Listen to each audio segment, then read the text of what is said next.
পৃথিবীতে আসবার সময়টাকে বলে এলাম যে তুমি আমাদের মনুষ্যকুলে জন্ম দাও, আমরা গিয়ে তোমার নাম করব, তোমার সেবা করব। কিন্তু আমরা পৃথিবীতে এসে কি করছি? ভগবানের জন্য কিছু করছি না, এই মায়ার সংসারে শুধু আমার আমার করে ডুবে যাচ্ছি। তাহলে আমাদের সংসারে যদি এই অবস্থা, আমার কন্যা, আমার পুত্র, আমার জমি, আমার বাড়ি, আমার সব, কিন্তু একটি বারের জন্য তো আমরা ভেবে দেখি না সবকিছু যদি আমার, আমি তাই, এটা আমরা একবারের জন্য ভেবে দেখি না যে আমি কার। কেন ভাববার মতো আমাদের তো সময় নেই। তাই গৌর হরি যখন ওই হিংস্র জীবজন্তু তারা চরণে লুটিয়ে পড়েছে, আমরা তো সেটাও করতে পারি না। তাই আজ আমাদের সংসারে যদি এই মায়ার সংসারে এসে মায়া মোহে বদ্ধ হয়ে আমরা যদি শুধু আমার আমার করে রয়েছি, তাহলে আমাদের যিনি পিতা তার সংসারের হালটা কেমন? আচ্ছা, আমাদের পিতা কে বলুন তো? আমাদের পিতা আছে তো? আমাদের সংসার তো এটা, আমাদের পিতার সংসার কোনটা? আমাদের পিতার সংসারে কিন্তু ভালো ভালো জিনিস রয়েছে, আমাদের মতো শুধু ছেলে মেয়ে নেই। আমাদের পিতার নাম কি?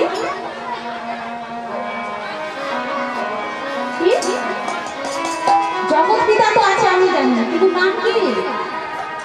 বাবা ভোলানাথ। সকলেরই তো বাবা, বাবা ভোলানাথ। কেউ কি অন্য কিছু বলে? বলে না।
তাই বহু প্রাণী এসেছে ওই বৃন্দাবনে লীলাক্ষেত্রগুলি দর্শন করবার জন্য। এই কথা শ্রবণ করে কৃষ্ণদাস বলছে, প্রভু আপনি যদি কৃপা করেন আমি আপনাকে বৃন্দাবনের লীলাক্ষেত্রগুলি দর্শন করাবো। আর যেই বলেছে আমি দর্শন করাবো, গৌর হরি আমার অবস্থা কেমন হয়েছে? না গৌর হরি প্রেমে গর গর গৌরাঙ্গ সুন্দর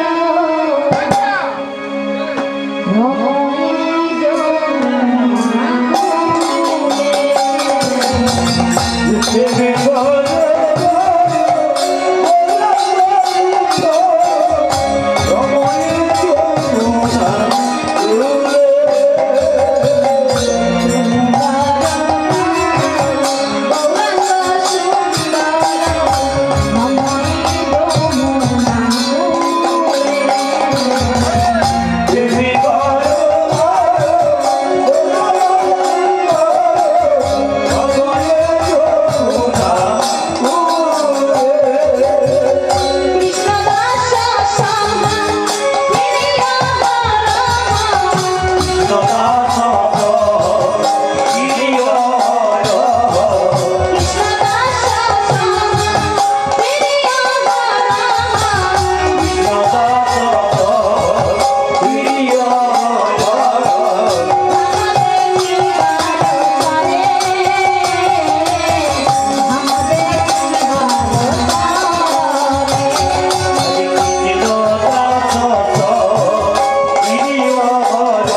কৃষ্ণ দাসের সঙ্গে লীলা ক্ষেত্রগুলি দর্শন করছে।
এই কথাগুলো কাঁদছেন, তার মাতাকে খুঁজছেন, পিতাকে খুঁজছেন, গোপীগণকে খুঁজছেন।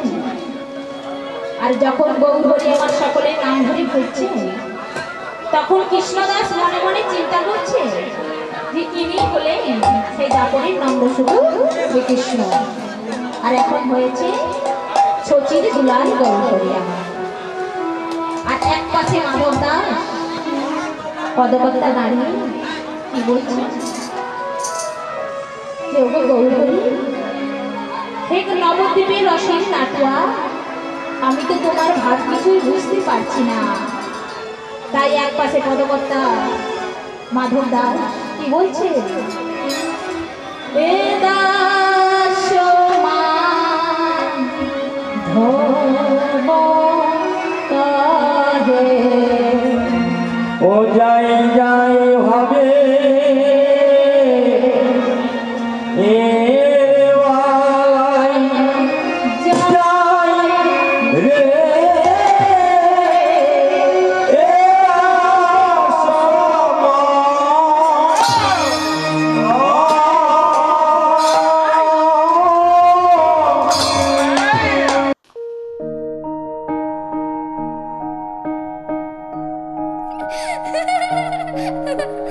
লক্ষ্মী সোনা আদর করে দিচ্ছি তোকে, লক্ষ চুমু মায়া ভরা তোরি মুখে। লক্ষ্মী সোনা আদর করে দিচ্ছি তোকে, লক্ষ চুমু মায়া ভরা তোরি মুখে। কলিজা তুই আমার, তুই যে নয়নের আলো, লাগে না তুই ছাড়া, লাগে না তো যে ভালো। রূপ কথা তুই তো আমারই জীবনের চেয়ে আরো দামি, রূপ কথা তুই তো আমারই জীবনের চেয়ে আরো দামি।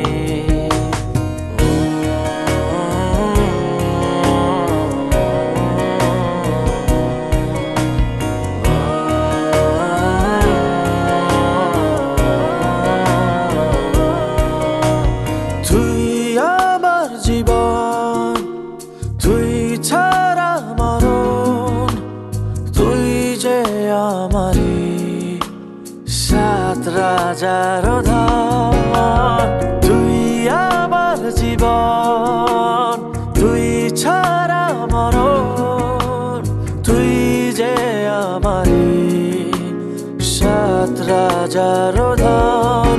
কলিজা তুই আমার, তুই যে নয়নের আলো, লাগে না তুই ছাড়া, লাগে না তো যে ভালো।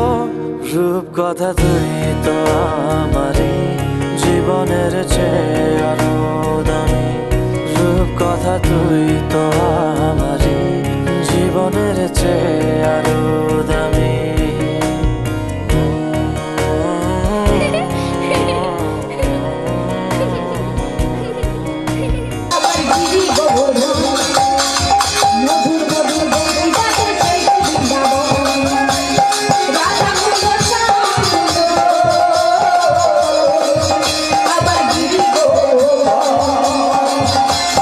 মধুর মধুর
বড় চিন্তা। বলছো মা, এ তুমি কি কথা বলছো? গোপাল যদি গোষ্ঠী না যায়, আমরা কেমন করে একা একা গোষ্ঠী যাব বলো? আর কানাই যদি না গোষ্ঠী যায়, আমরা তো যাবই না, আর এই নবলক্ষ ধনুর পারও যাবে না। তাই বলছি মা গো, তুমি আর দেরি করো না, কানাইকে সাজিয়ে দাও। মা যশোমতী চলছিরা, আমার গোপাল তোদের সঙ্গে নিত্য নিত্য গোষ্ঠী যায়, আমি তো কোনোদিন বাধা দেই না, কিন্তু আজ আমি গোপালকে কিছুতেই গোষ্ঠী পাঠাবো না। শিবা বলছে কেন পাঠাবে মা? কেন পাঠাবে না? তুমি তো এমন কথা কোনোদিন বলো না যে কানাইকে গোষ্ঠী পাঠাবো না, তাহলে আজকে কেন বলছো মা যে তুমি গোষ্ঠী পাঠাবে না কানাইকে?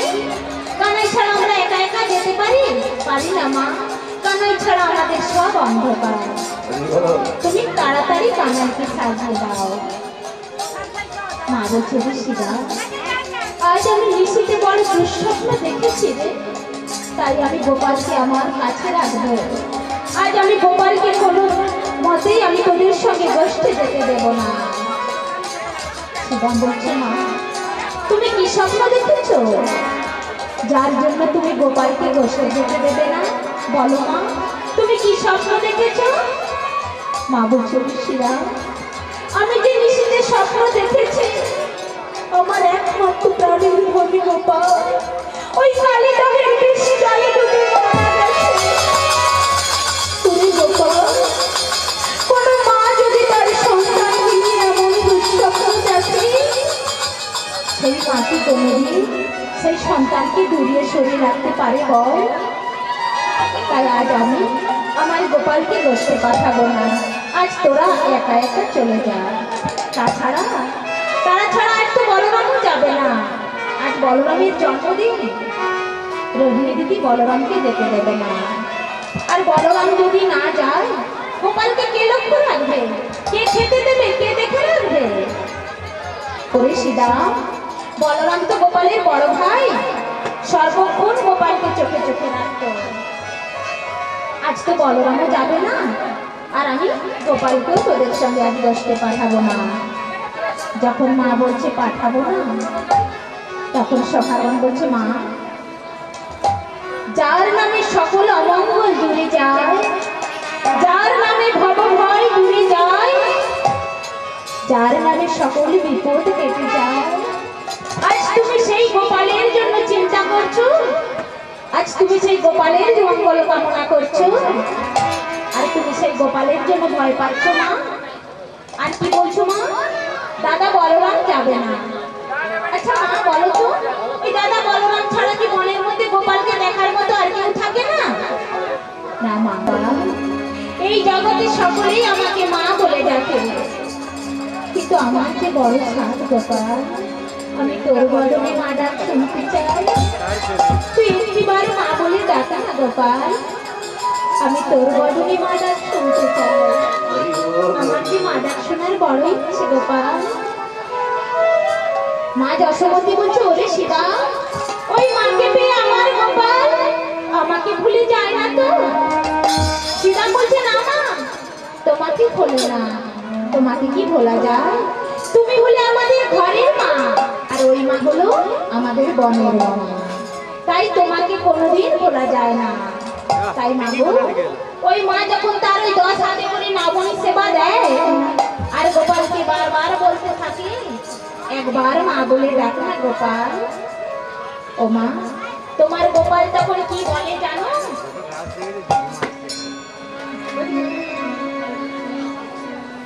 তোমার গোপাল তখন কি বলে জানো মা? বলে এ জন্মে তো আমি তোমার আশা পূর্ণ করতে পারলাম না, তাই আগত বলি কালে তুমি হবে অদ্বৈত ভরণী সুধা ঠাকুরানী, আর আমি হব নদীর নিমাই। সেদিন আমি তোমার ঘরে তোমার হাতে সেবা নেব, আর তোমায় মা বলে তোমার আশা পূর্ণ করবো। তোমার কোন দিন জানো? যেদিন মাথায় বাঁধব না মা বলে, কন্ধে নেব ভিক্ষার চলি।